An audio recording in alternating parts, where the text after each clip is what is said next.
we have had our first batch of diary sessions, and there's a lot I have to say about various housemates or things I've discovered about some of the housemates so far. So let's start with culture. Culture is that guy that seems very oblivious to what's happening. People look at him and they don't see a competition in the house. You could tell, but he is that guy that is very observant. He observes a lot. Whenever they are talking about things, best believe culture is in the background. And I've noticed that about him. He's, always watching, always calculating.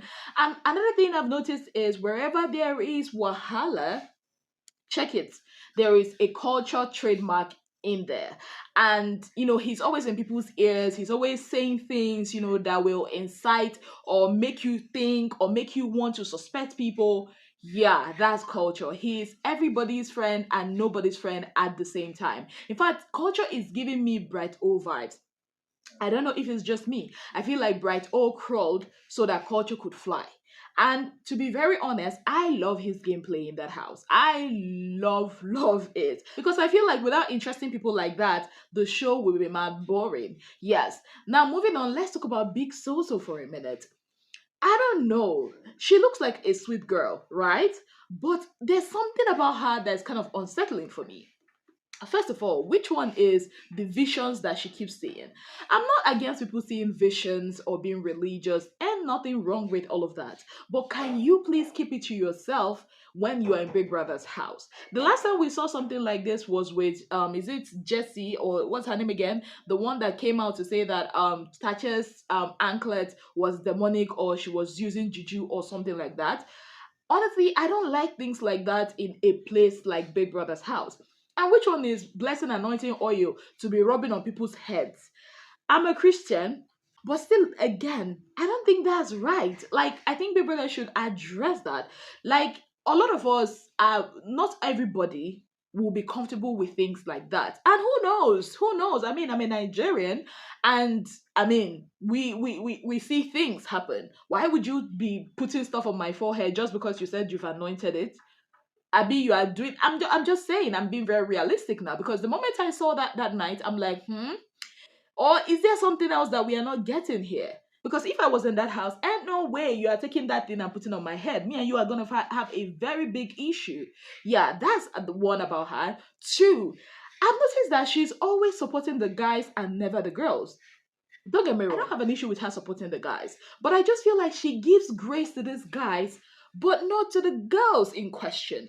Like, okay, look at the way she treated Tracy, even though she later did apologize, right? But she's holding fort for Kayikunmi, to the extent that Big Brother literally had to ask her, I mean, if a girl was crying, would you think that she wanted to commit suicide?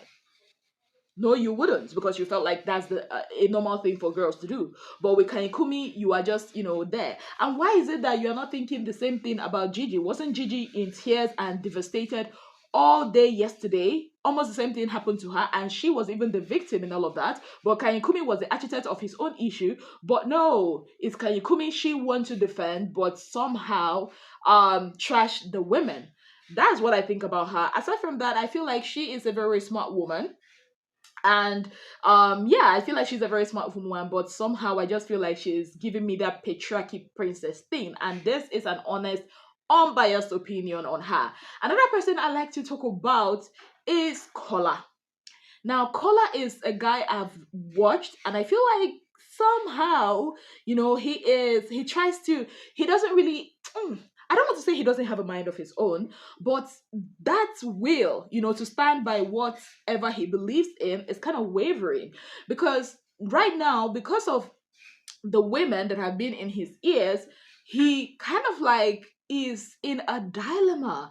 Like, look at the question he asked Big Brother if he's being played, and Big Brother had to ask him number one, do you have any expectations of, Dede? And he said there are no expectations. In fact, Dede has already told him that there's not going to be any relationship between them or coming out from whatever it is that they're having. They have an understanding, but still, she feels like maybe Dede, or he feels like maybe Dede has been playing him. Now, Big Brother had to ask him, do you feel played? And boy could not answer that question. Hmm. He's a fine guy. and he's enjoying the fine boy privileges in that house. He's also a very, kind of put together guy. He doesn't like stress, he doesn't like wahala. But I feel like one thing about him that I'm kind of looking at is the fact that people can get to him easily. And I also understand this Big Brother's house. That place is like a pressure cooker. Feelings are heightened times 100. So I can also, give him grace. But at the same time, these are some things that I noticed about him. Now, another housemate that walked into Big Brother's diary room that I like to talk about is Coen. Coin is a mischievous person. He has this game plan, of drawing Dede in and dropping her like a hot potato. Yes. And I feel like it's kind of working because he's being nice to her and all of that. You know what he said, the other day? He was like, oh, he's going to do all this for her. Like, she feels like all the guys are coming to her, that she's going to be the one to start looking for him. And I feel like somehow it's working because Dede genuinely thinks that this guy, has her best interest at heart. Little does she know that it's all a game, for him. Will she drop her guard? Well, we will watch and see how that unfolds. But I feel like he's a game player. People look at him as the last born of the house and all that, but he's a very mischievous game player. Another person I also like to talk about is Emmy. Oh my god. Emi's diary session today was just, I don't know what words to use to describe it, because baby girl was not really understanding what people was saying. Oh my, at this point, I'm actually thinking, is this a game for Emi? Because what we see her on social media is different from what we see her do in the house. And I'm genuinely intrigued by her. Like, who is this woman? As of now, I've not been able to really understand her, because I remember the last time I talked about her, I had said that this her game and performativeness is getting too much. But now, is this her really being performative, or this is just who she is? That's something I'm trying to figure out. I've not really figured out Emisi to the fullest, but yeah. But let me not lie to you guys. Some of the things she does kind of like sometimes irks me. It's a combination of two things. On one hand, Emisi kind of can annoy me, but at the same time, she makes me laugh. Like her diary session today was just, I laughed. Let me not lie to you guys. Now, another person, his name came up a lot in the diary room, even though he's not had his own diary session, is Victory. Whew. I think Victory has become one of the housemates that I kind of start, not like I dislike him, but there are attributes to him that I have noticed and the housemates too have noticed that it's not nice. Victory doesn't know how to talk to people. I mean, look at the way he came at Emisi today. And you know the annoying thing? I feel like these housemates choose who they will pick on, because Emisi was not the only one that came out at that time that he had issues, that he was talking about her coming out of the bedroom, she was not the only one. She came downstairs with Kola. He never addressed Kola. And even after that thing, Mide and the rest were just trotting and waltzed into that place, and he never had that any issue. So I feel like the way he talks, I mean, he's done that with Dede. The other time, the way he told Isabel, shut the F up. Big Soso complained about him. Gigi, that now that her eyes have opened, also complained about him. So I feel like the guy is rude, and I feel like he can be a very wicked person. Though I might be wrong, but I feel like, judging from the way he treated Gigi yesterday, he mind he don't remove from here. It's at the back. Yes, his mind is at the back, because haba. No, the guy is giving me, I don't even know. And the fact that a lot of housemates were surprised that he didn't even save his, bestie in the house, Bright Morgan, and went ahead to save Kayikunmi. Um, hmm. I don't know. People are saying that it's a beautiful gameplay, but let's see. Let's see how that works out for him. But honestly, he's not giving me a good impression. To think that also he was telling Gigi that there's nothing to worry about between him and Joanna, but they were busy cuddling all night last night. Interesting. I also feel I think he's trying to play, I don't know, but why is it that the Akwa men that come on this show are always like that? Why? Anyways, moving on, let's talk about Kayikunmi. I've not seen him in the diary room yet, but his name is one name that came up, in the diary during different people's diary sessions. Is Kayikunmi really, the way people are making him look like in the house is helpless? He needs them to take care of him and all of that.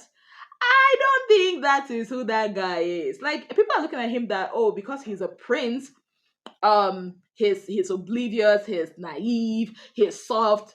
I don't think so. I think that Kayikunmi is one of the game players in the house that a lot of them would not see coming. Just in the way he was able to like garner pity for himself from the housemates, got himself saved, the crying, the oh, I'm gonna take voluntary exit. I just feel like it's a game plan for him. And you know the funniest thing, the fact that Soso actually thinks that oh, it's because Victory has saved him. That's why he's brighter and looks okay this morning. No, it's because he was able to suck breast again. Yeah, he was able to press breast. He and Isabel are cool now. Yeah, that's why I've learned never to put my mouth in relationship. You see two people that are crazy in love with each other or whatever it is, whether it's a delusion, I know they put my mouth inside because at the end of the day, now una go just you will be the one to carry the shame. You wear the shame like a wada. But back to Kayikunmi, I don't think he's as naive as the housemates are making him to be. I feel like he is a very good how do I put it? He's a very good game player. He's playing a game, and very soon we are going to see that game play out. Yeah. Now, another person, interesting character, is Gigi Jasmine. Let me not lie to you guys. On one hand, I love the babe, but on the other hand, she's kind of like a hypocrite. Yes, because how dare she sit there and be kicking when Doris was talking about, midday and Dede? Like, girl, you have your own situation. The other day, she was sitting there laughing at Isabel. Was it Isabel she was laughing at, or who? Yeah, it was Isabel. She was talking about how, I think was it Telma or Sultana that were talking about how Kanyikumi doesn't really like Isabel and Isabel likes them better or likes them more or likes him more. And she was there kicking. Meanwhile, her own, luxury yacht is just a canoe. But that being said, I feel like she's a sweet girl, right? I watched her diary session. It was so beautiful. Like, I don't even understand why these housemates are saying they don't understand what she's saying.